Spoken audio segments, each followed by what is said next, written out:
shaping your dough.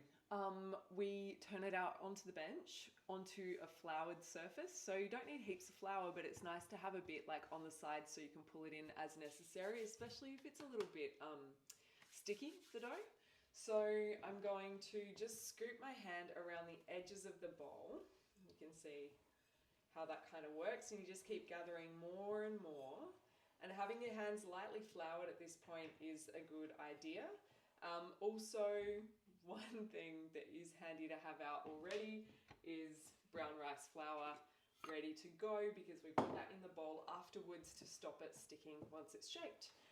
So I'm just turning it enough so that I can grab it out and put it onto the surface. You kind of make the top of the dough when it's in the bowl becomes the bottom of the dough when you put it onto the floured surface. And then you start a process called turn and tuck. So I like to have a bit of flour on my hands, and then you use your left hand tuck, your right hand to turn.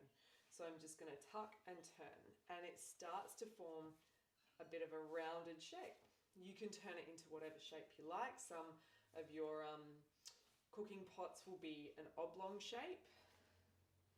So scoop it around with the other hand. It's like a quarter turn each time you tuck. You don't want to do too many turn and tucks, but you do want to get to a point where you can then have the shape that you want.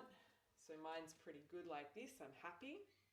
And then I'm going to get a bit more flour on my hands and start to tension the dough. So this process literally is just starting with your fingertips together on the edge of the dough furthest from you, and then you kind of pull it towards you, and as you do so, you pull your fingertips away from each other. You keep your hands down quite low toward the base of the loaf, and then you give it a little quarter turn.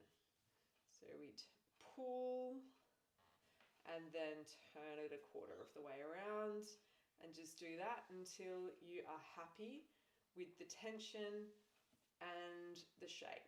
So I tend to be happy with the tension once I can see that my dough's springy and that it's not going to spread back out. It just stays in one beautiful kind of neat parcel.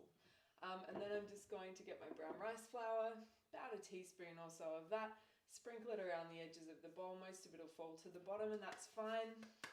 And then you pick up your dough, kind of make sure it stays tucked, and then you hold it by the bottom and flip it upside down into the bowl, and you can see the base that you've kind of turned into that like tucked position. That's going to be the base of the bread. We've got it, the loaf, upside down at the moment. When you turn it out to cook it, that is going to be the bottom. Now I'm going to put it in the fridge and let it cold proof for maybe a couple of hours, but ideally you will do this overnight or for a minimum of like 12 hours or so. You can get away with doing it for 1 to 2 hours and still have a really nice loaf of bread, but the longer you leave it in the fridge, the more sour your bread will be. So the tastier, the tangier it will be.